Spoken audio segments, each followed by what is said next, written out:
Okay, good evening. Thanks for coming out to join us for this conversation with Gerald Steinberg. I am very grateful and thankful to Joe Roberts, the Executive Director of JCC, to invite me to get this conversation going. Oh, okay. Gerald is visiting London, visiting Canada, and so this gives us a great opportunity to have this brief discussion about the postmortem of the Israeli election that took place only a couple of weeks ago.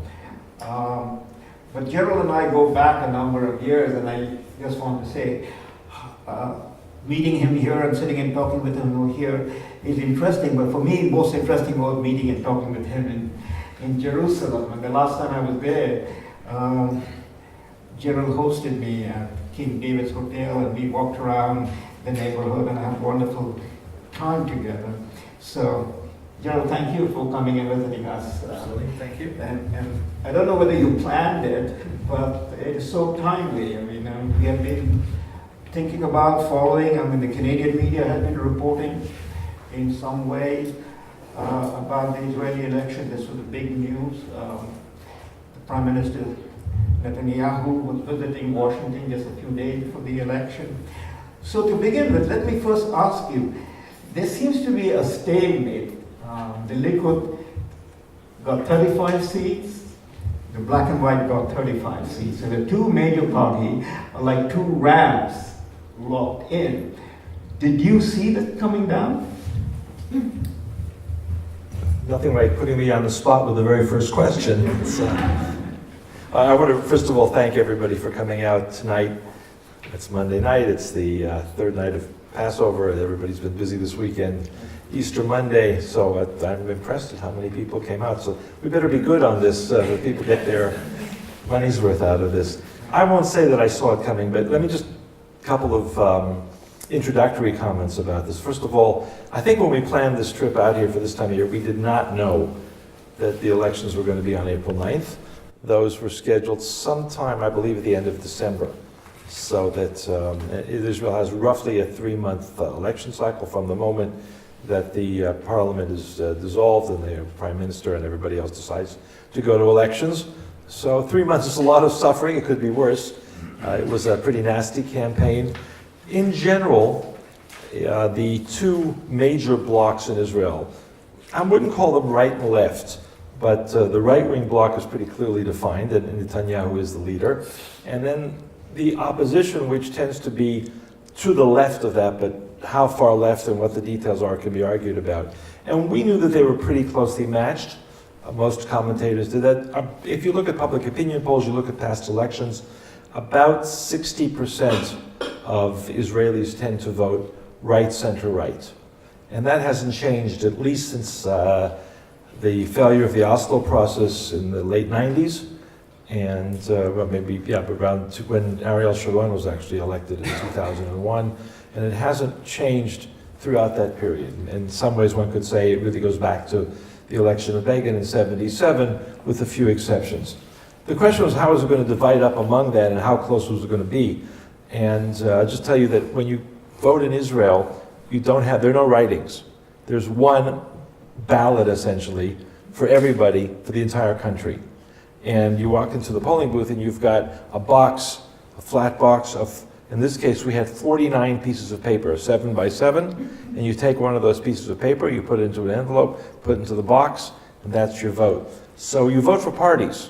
You don't vote for individuals, although the name of the head of the party is also listed on the piece of paper. It's always a question of how the details are going to work out. Netanyahu, in his campaign, very much focused on the effort to bring all of the right-wing parties together. He didn't do as well as he wanted to do. There were probably 3 or 4 seats that were what are called wasted. The parties, you need to get 3.25% of the vote, or a minimum of 4 seats to get in. And there are 2 parties that came close. One of them maybe we'll talk about in a minute, the Naftali Bennett Ayelet Shaked party, which is on the right, and then another one which is a little less easily defined. So that there would be two close blocks that would be standing off against each other was predictable. That Netanyahu would end up with a few votes more was also predictable. But the 35-35 division, I think that in general, the blue and white party, the Benny Gantz party, did better than might have been expected. They did well in the polls the first 2 weeks, and immediately after you have a new party, new people, then you start to come down. They did not run a great campaign. So I think that was probably more successful. And what we may have, we'll talk about this later maybe, is a strong opposition for the first time that Netanyahu has faced in maybe the last 10 years, 8 years in his campaign. So that may be different. Well, would it be fair to say that the old coalition on the left, if you talk about the left-right division, the left more secularist, I suppose, more in that sense internationalist, more open to, sensitive about particularly the view outside of Israel in terms of the UN settlement issues, Palestine, etc. And the right, that the coalition that has evolved since I would say 1977, so this in a sense has become much more permanent. Would you say that the old Labour Party coalition is now more or less history? It's a new generation, it's a completely new development, and this election in that sense confirms it, even though the Black and White Party gained the most seats from the 2015 election, black and blue, or what's it? Blue and white. Why am I saying Look at that? the flag when you got it. Yeah, it's Israeli color, the blue and white gained the most number of seats, but it didn't get enough to form a government. The anticipation was in the West that they would come through somehow, and Netanyahu, dogged by the scandal and the indictment, would not be able to pull together the coalition. So what happened? I do agree that the main issue in the elections was, are you for more Bibi or not?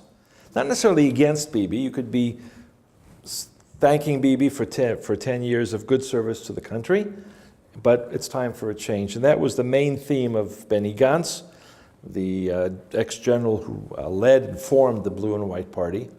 And it did galvanize quite a bit of that block of voters that are not on the right. And you notice I'm using the term not on the right. I keep coming back to that. I agree with you. I think that the old Labour coalition is, it's important. You have to be careful not to say history, and you're taping this, so I don't want this in 5 years to come out that you were wrong. But it has not been able to pull together a significant part of the electorate. And that was the case this time as well. There was a big debate. What does this Blue and White Party actually stand for? And we don't really know. It would be hard to call them left. They were very careful not to be identified with the left.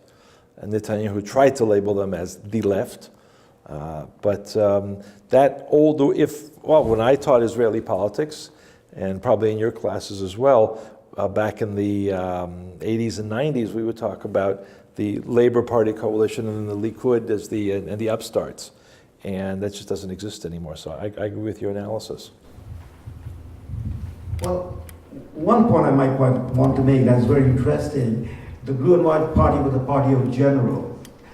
Our good friend Yossi Klein-Holloway pointed out recently in a piece written and published for the Globe and Mail that Benny Gantz and Moshe Yaalon, is that? Yaalon, yeah, my pronunciation of the name, that the two generals, they cannot get together, but they have hawkish on security, and they are far more flexible on the issue of land and settlers.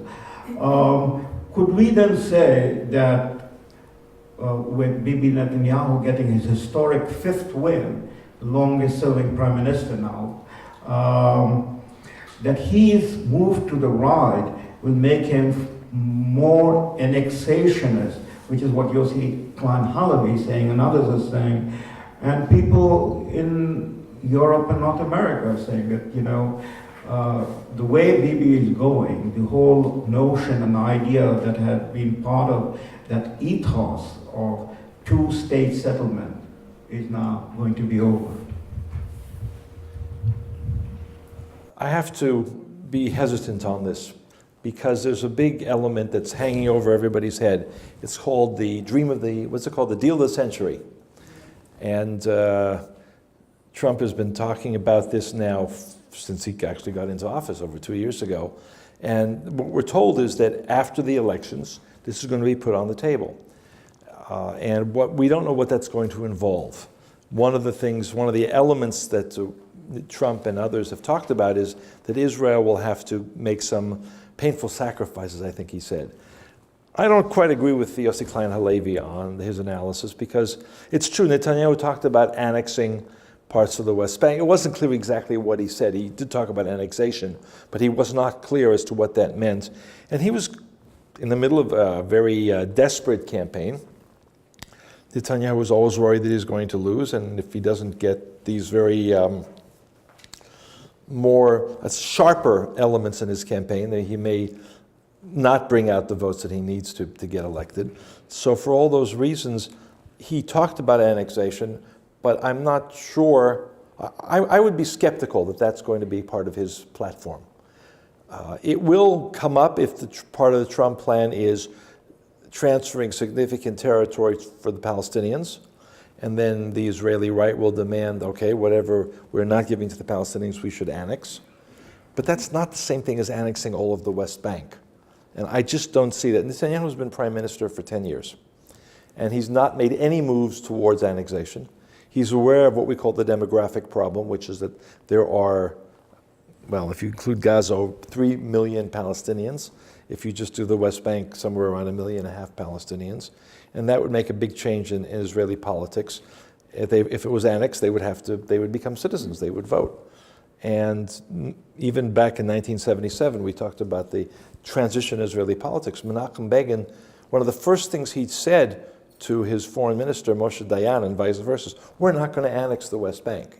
That issue has been up there since '77, and every successive prime minister has said that's not something that serves Israeli interests. I don't think that that Netanyahu is going to change that, but it does depend very much on what Trump puts on the table and how the process goes. I think, in general, maybe this is false advertising because we say what lies ahead after the elections, and because there are a lot of variables out there, it's going to be hard to tell.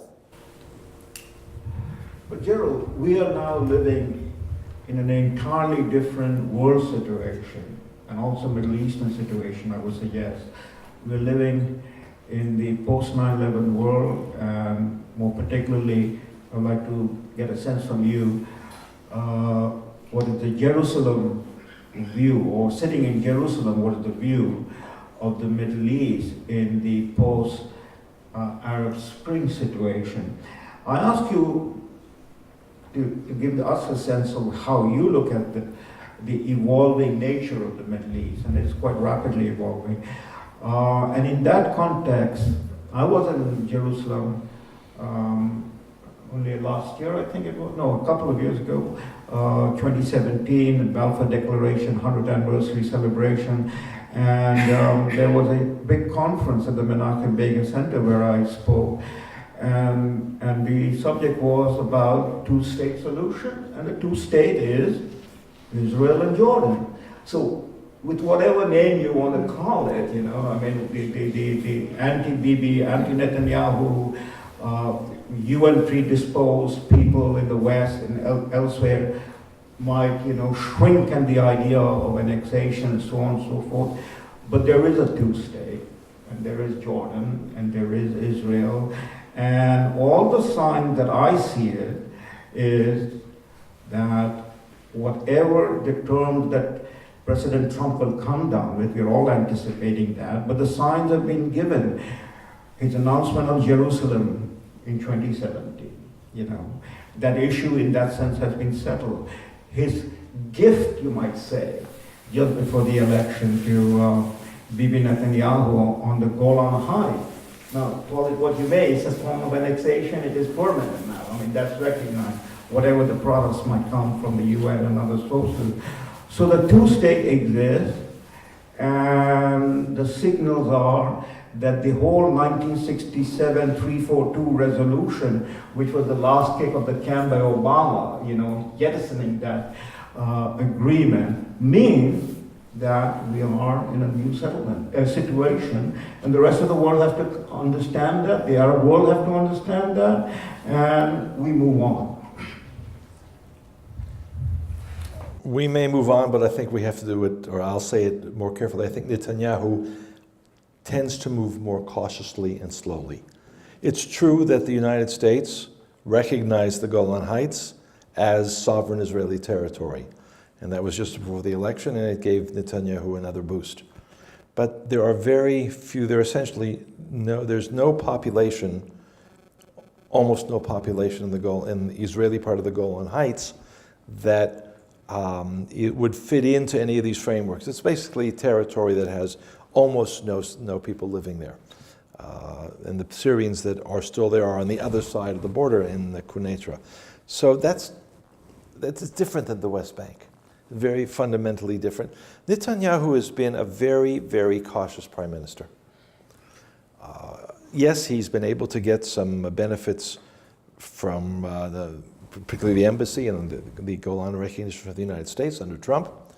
But in terms of changing the Middle East situation, one of the things he's rarely given credit for, which I think is really important, is that let's forget the word Arab Spring, which is problematic, but the civil war in Syria started in 2011, and it raged pretty much through the end of 2018, and now it's winding down, but who knows what. 7 years Netanyahu kept Israel out of that conflict.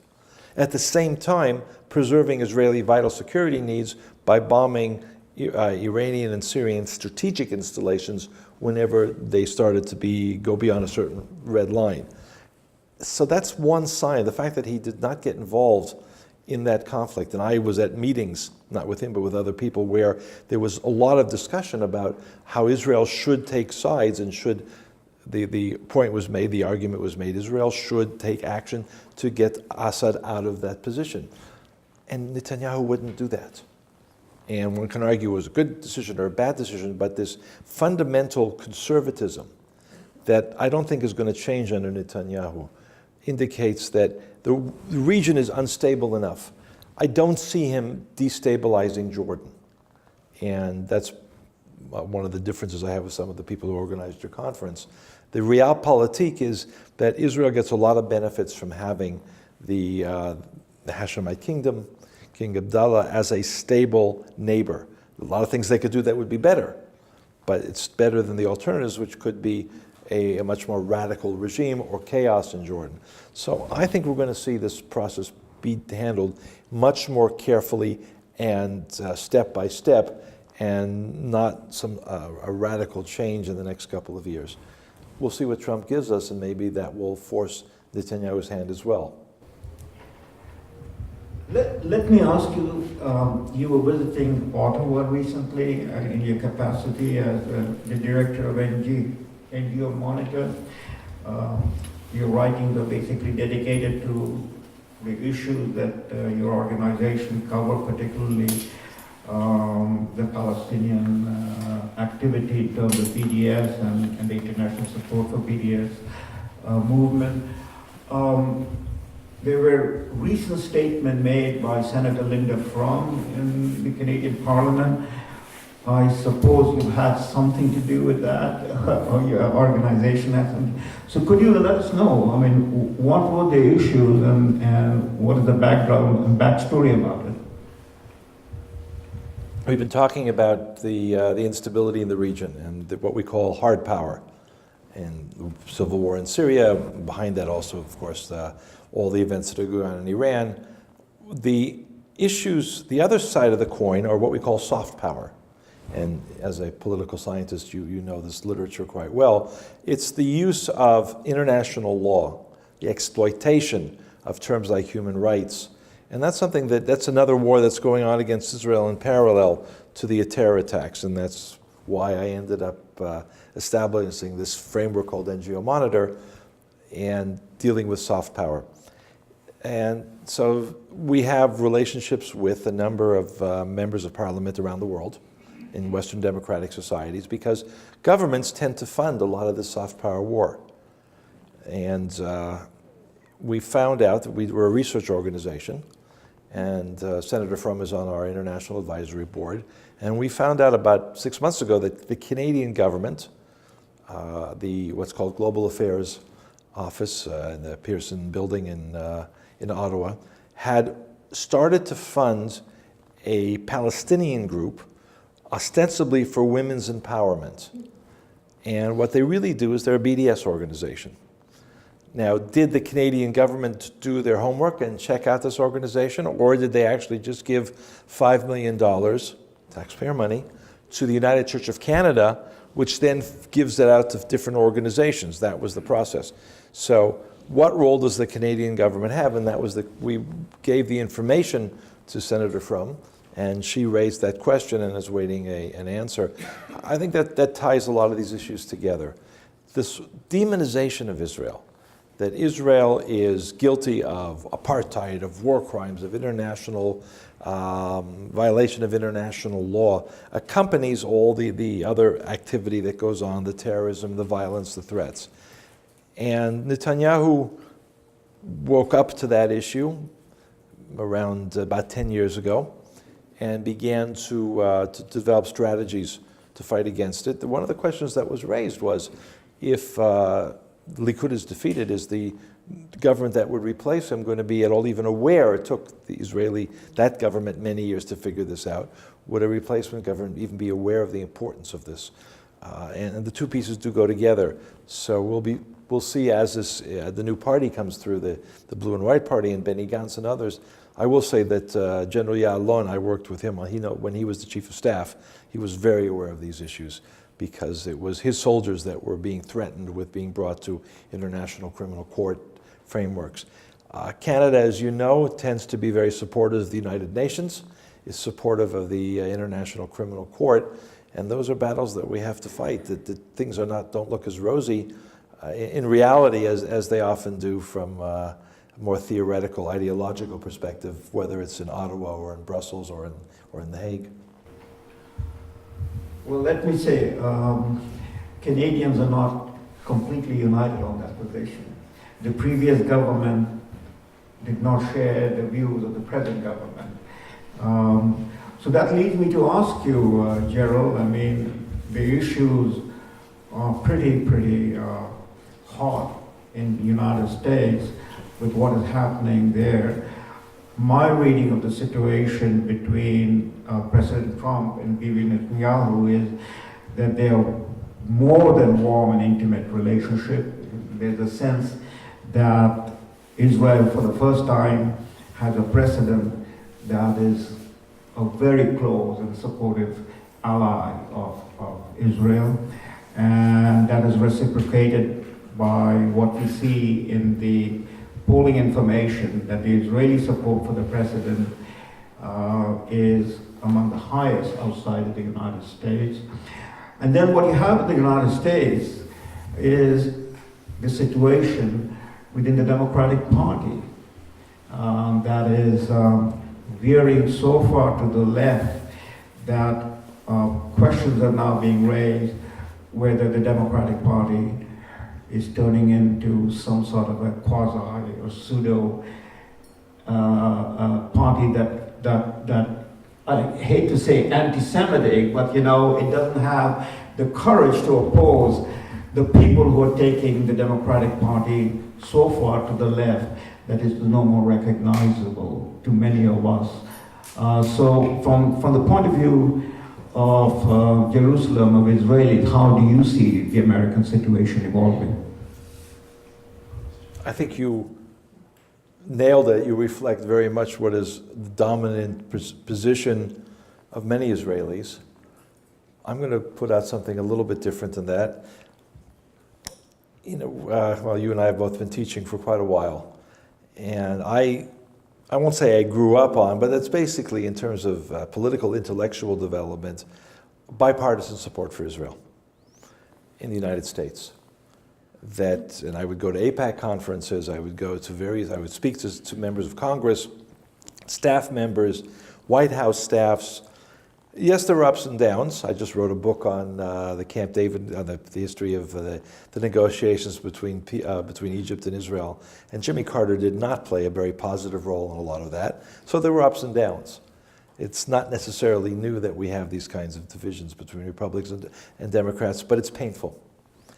And so I would, if I were to give advice, I would say that the Israeli government has to be careful not to get too close to Trump, because there are ups and downs in the political process.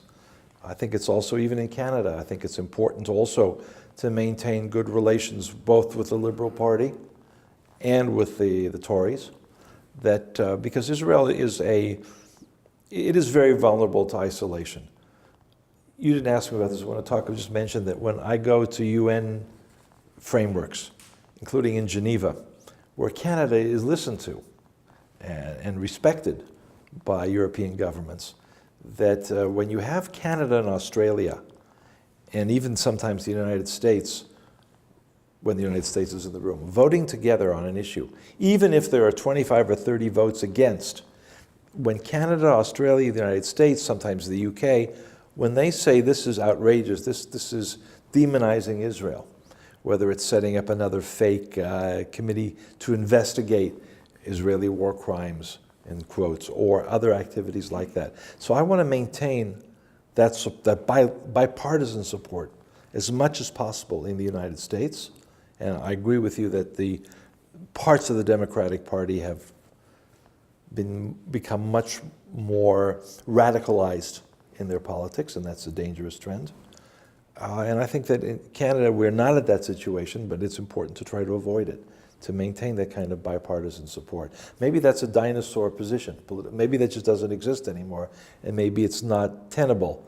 But having seen it in operation for so long, it certainly provided a lot of benefits. Well, you have to treasure the friends that you have, and however the difficulty the friends are going through in the transitional period of politics that we're witnessing, you cannot, from a position where you sit, become too close and then face the consequences of a dramatic shift in the domestic politics of that country and then have to build relationships anew. But for those of us who are sitting here, our perspective is somewhat different, and in that sense, we are concerned to what extent that this shift that is taking place is a shift that once we go down the slope, it will become in some way irretrievable. We will not be able to return to the position that you used to when you and I were at Toronto, at school.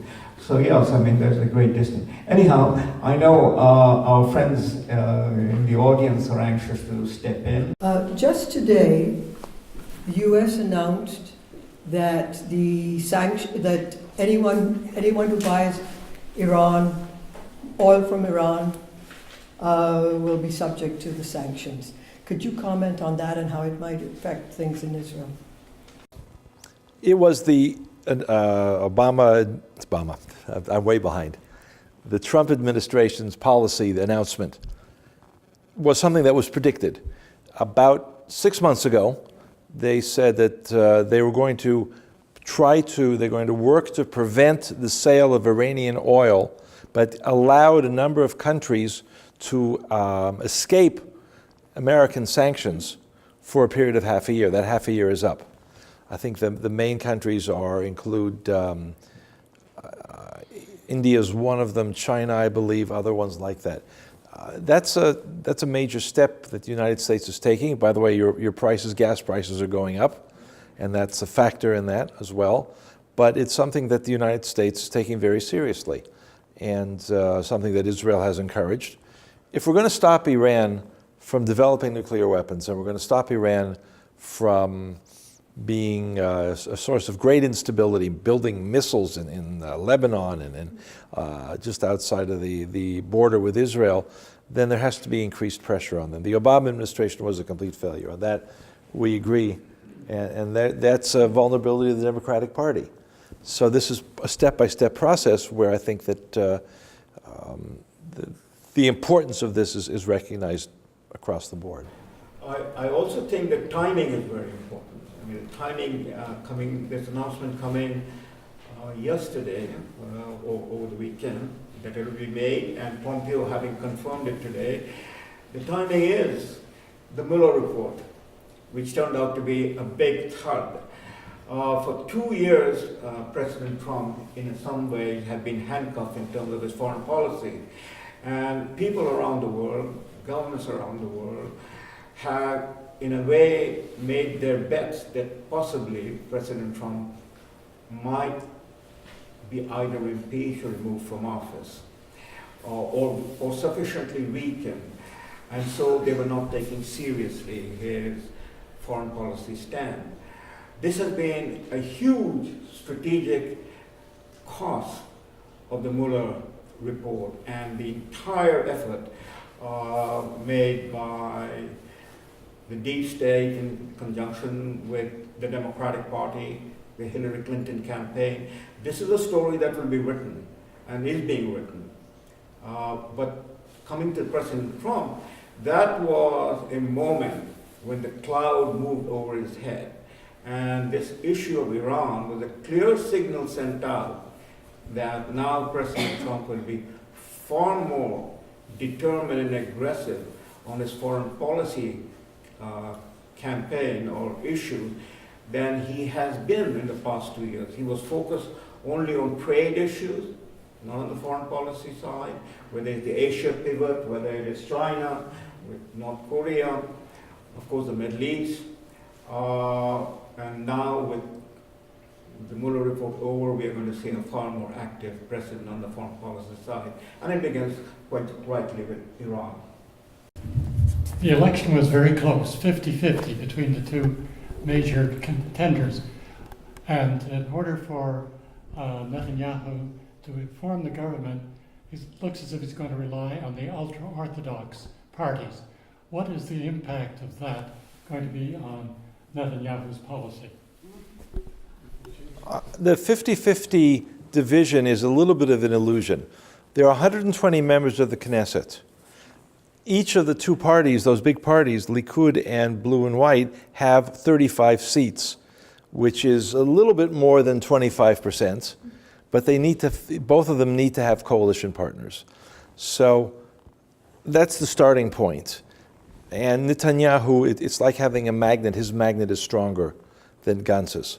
So he will, you're right, that he will rely more or less on the same parties that he had in the previous government.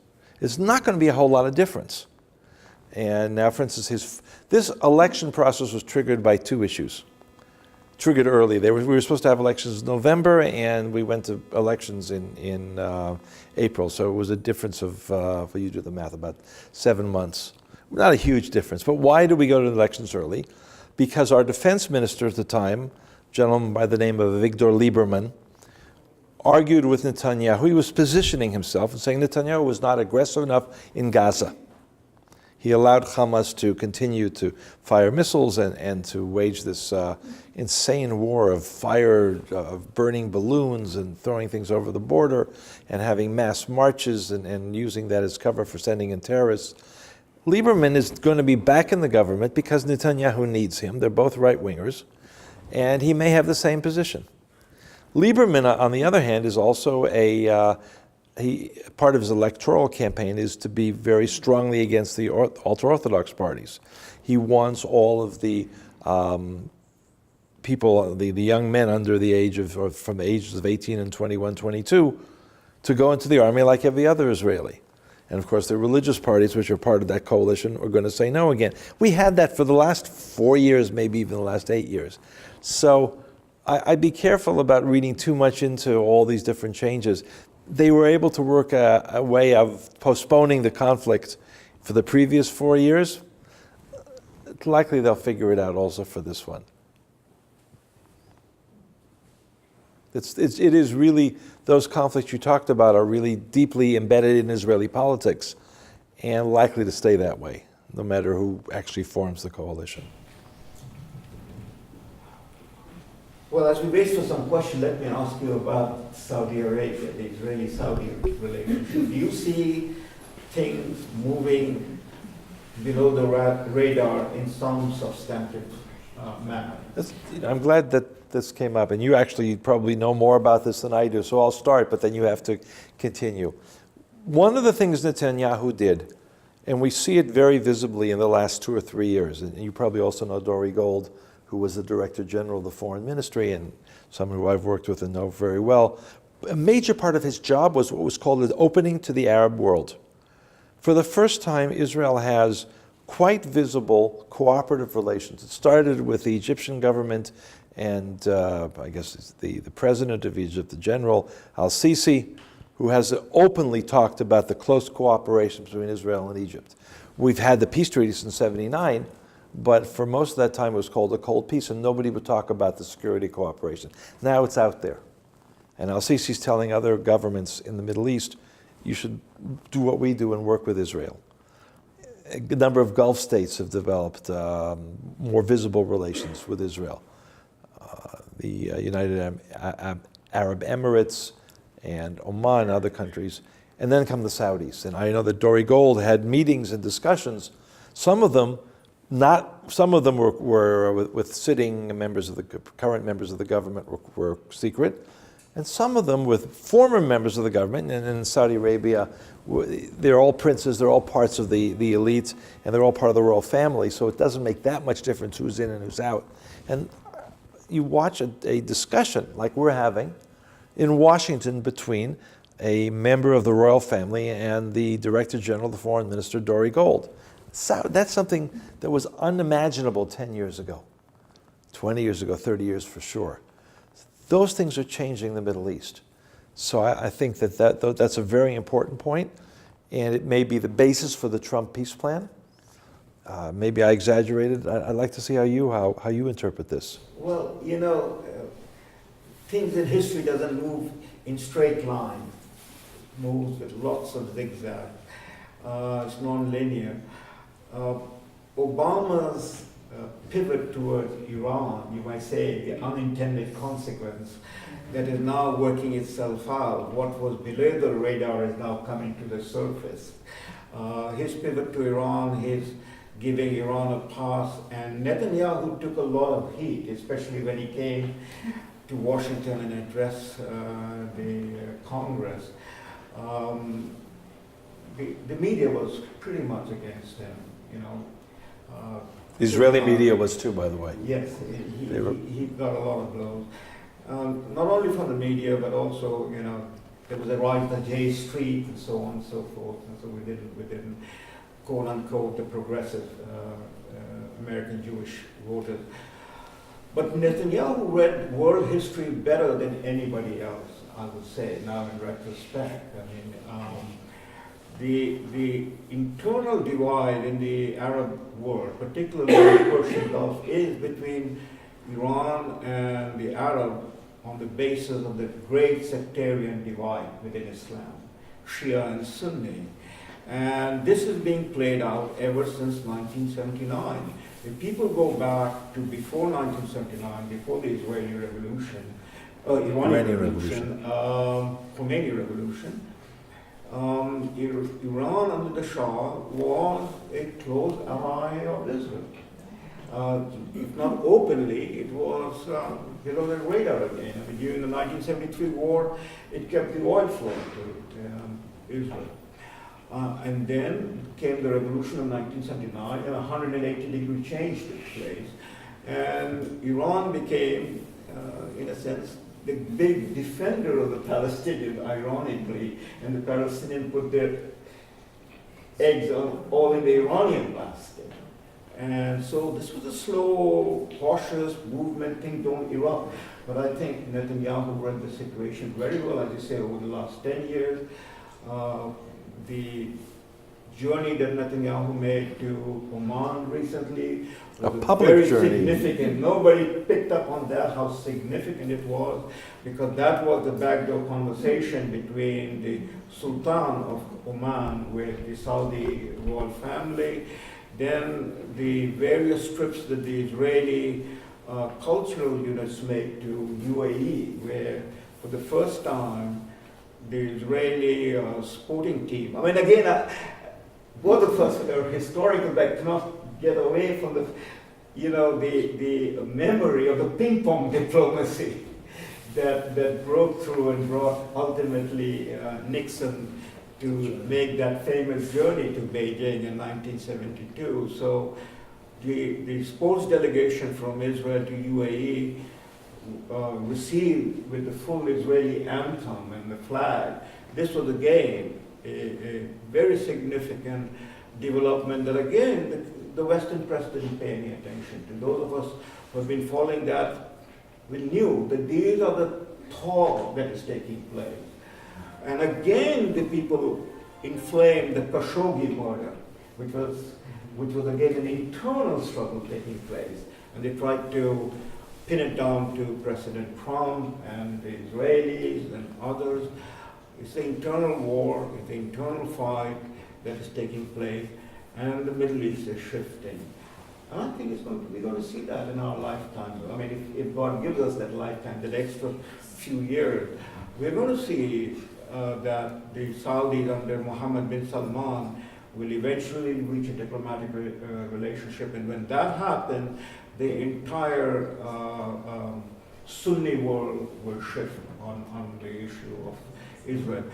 Just a closing remark on that point. You know, for 40 years, the world's largest democracy, which is India, went along with the Arab world. Right? It led the Arab world, went along with the Arab world, non-aligned movement. Today, India and Israel have the closest and most important strategic partnerships. So things happen, things change, and it is changing rapidly. Yes, sir. I'll speak loudly. Yeah. I'm always confused on, I understand why Russia is in Syria. They want a base. They want to establish a presence. Are they a threat to Israel? Okay, I'm trying to think of how I can do this in less than 20 minutes or 40 minutes. I want to distinguish, to answer your question, I'm going to cheat a little bit. Putin is not a threat to Israel. As long as Putin runs Russia, I think that we will have a continued cooperative relationship. Their interests are similar. Putin has a history of being philo-Semitic to the Jewish people and to Israel. And Putin and Netanyahu have almost as good a relationship as Trump and Netanyahu have. Now, this is an amazing thing. The week before the elections, or 2 weeks before, Netanyahu was in Washington talking to Trump, and then the Golan Heights declaration. And then the week before, he's in Moscow talking to Putin, doing a lot of other cooperative related issues. So I think that also the Russians don't really want to have an alliance with Iran. They're nervous about the Iranians, but they need to work with the Iranians in order to maintain that, as you said, a base. It's more than a base. It's the influence in Syria also, because they fear that if they don't, then it'll be taken over. Then the Americans, it's always for them a zero-sum game. It's us or the Americans. The Americans are in Egypt. We want to be in Syria. And Netanyahu understands that. He has a very, very sharp strategic mind, and he understands all of that. What happens after Putin? Or what happens if Putin becomes weak, whether for economic or other reasons? I don't know that there's a close relationship. I would doubt that there's a close relationship between the Russian military establishment and Israel. I won't say that it's necessarily hostile, but there is a history there of conflict. If we go back to even the military, the air-to-air battles that took place during the War of Attrition in the early 70s, and the Soviets resupplying Egypt and Syria in the 73 war versus the Americans supporting Israel, I would be worried about the long-term relationship. I wouldn't put all my eggs in that basket, but for as long as Putin's around, it's a very good relationship. That was less than 40 minutes, okay. I have a question. Oh, sorry. I have a question. Why does Israel allow European countries interfere with their internal affairs by supporting NGOs that are anti-government? You're asking my question. Yes, I'm asking. The question was, why does Israel allow European countries to interfere in Israeli affairs by supporting Israeli and Palestinian NGOs that are so active politically? The short answer is I think that this has started to happen back in the late 90s during the euphoria of Oslo, and this was all considered to be peace building and human rights building and nation building for the Palestinians. And to a large degree, the Israeli leadership, the foreign ministry, were blind. They didn't see what was going on. And now it's a point of friction, but the Israelis are often afraid of confronting the Europeans. I will say that in one case, one ambassador said, "You're right that we should confront this particular country, but they're in the process of negotiating an arms sales, drones, and we don't want to upset that relationship, so let's keep this down below the surface." It's a secondary issue. I don't see it as a secondary issue. So we agree, it continues to be a source of friction. Alan, you've got a... Yeah, you've touched on it a few times, but the elephant in the room has still that deal of the century that Trump is proposing. Today I was reading how the United Arab Emirates were we're putting pressure on Arafat to, not Arafat, Abbas. Going back about 20... Yeah, well, I'm old, but putting pressure on Abbas to concede and to make a peace with Israel. So it seems to be, as you pointed out, you've got the Sunnis who are allying with Israel in many places, and the Shiites, which is a common enemy, which is probably causing part of that help to Israel. Question is, do you see any way that Abbas can live through any sort of deal with Israel to end this dispute? Because it would benefit his people, it would benefit him, well, not him, but his people anyway. There's that famous Abba Eban line about the Arabs never missing an opportunity to miss an opportunity. I cannot see, maybe I'd be interested in your view on this. In terms of where Abbas is the post-Arafat Palestinian leader. He's over 80 years old. He's in the 15th year of a 4-year term as the head of the Palestinian Authority. But he's been, I said Netanyahu was risk averse. Abbas is super risk averse. He hasn't changed anything, nothing from the days of Arafat. So I would say, I think the odds of him accepting anything Trump puts on the table is close to zero. He may be forced to. And that he may become so bad for the Palestinians in terms of the support, lack of support. That these countries that we're talking about are paying most of the bills. Qatar is a little bit of an outlier.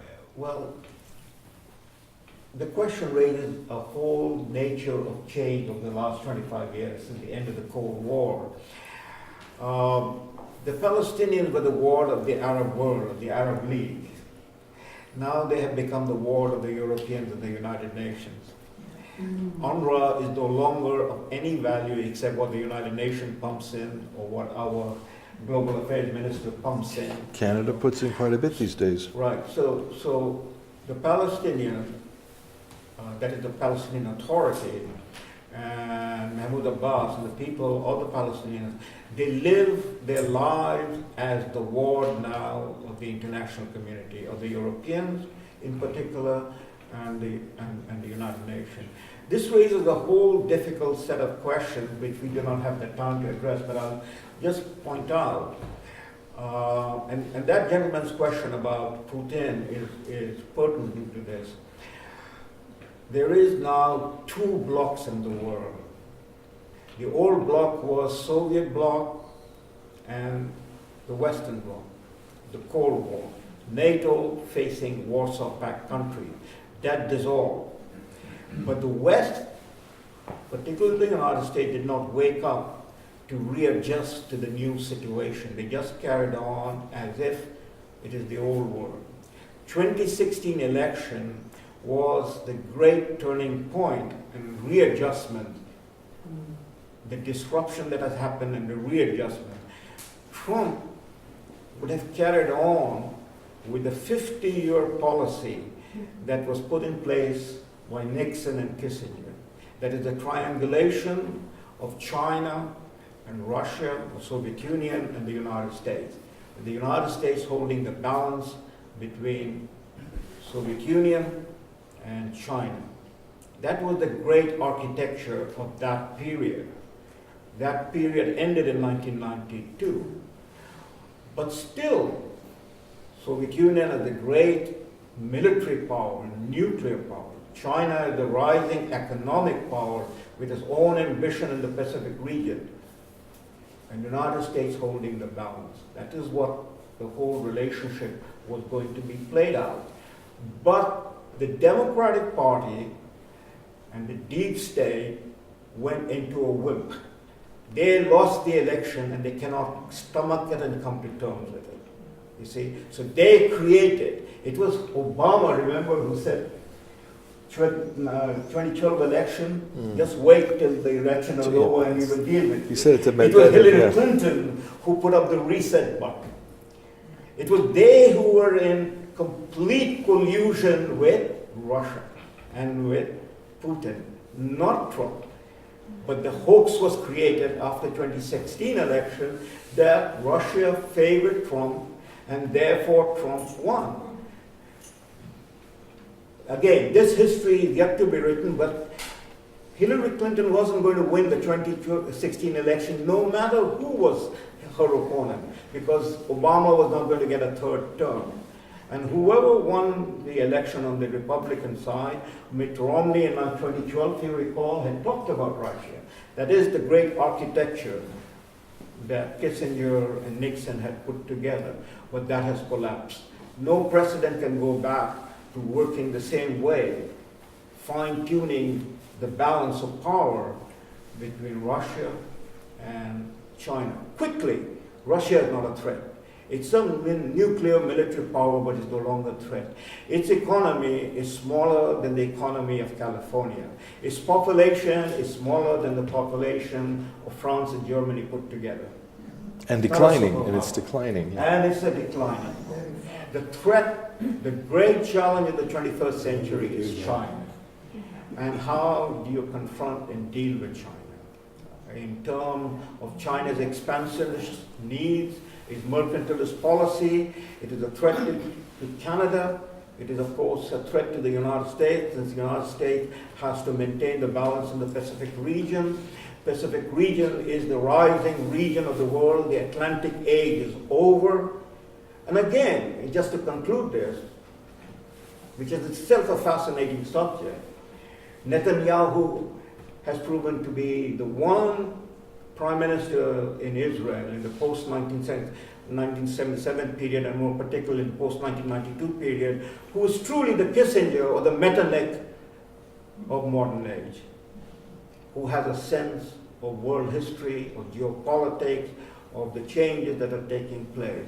And so his relationship, as you, Gerald, pointed out, with Putin, his relationship with China, the strategic partnership that China and Israel has developed as a result of Chinese investment into Israeli cybernetics, is a massive investment. And that brings up the relationship again. A little country with 7 million people playing the role that, for instance, Metternich played in 1820s and 30s, its relationship with India, which is another rising major power in the Pacific region, the world's largest democracy, but also the world's second largest Muslim country. People forget that. So the relationship of Indian Muslims and Islam with Israel is, again, goes totally unwritten and unnoticed in the Western press. But those of us who follow this recognize how the Muslim leadership, that is a religious leadership in India, has developed a relationship with the Israeli religious leadership. There have been travel back and forth between the, what do you call them, the grand rabbis or the chief rabbis. Chief rabbis and the ulama, the chief ulamas in India. There's been a very regular traffic and communication going on in that sphere, which is totally the Western world is oblivious to. So this is an amazing thing of the relationship that Jerusalem is now playing in that part of the world. And Iran is the holdout, but I think it is a holdout only in a generational sense.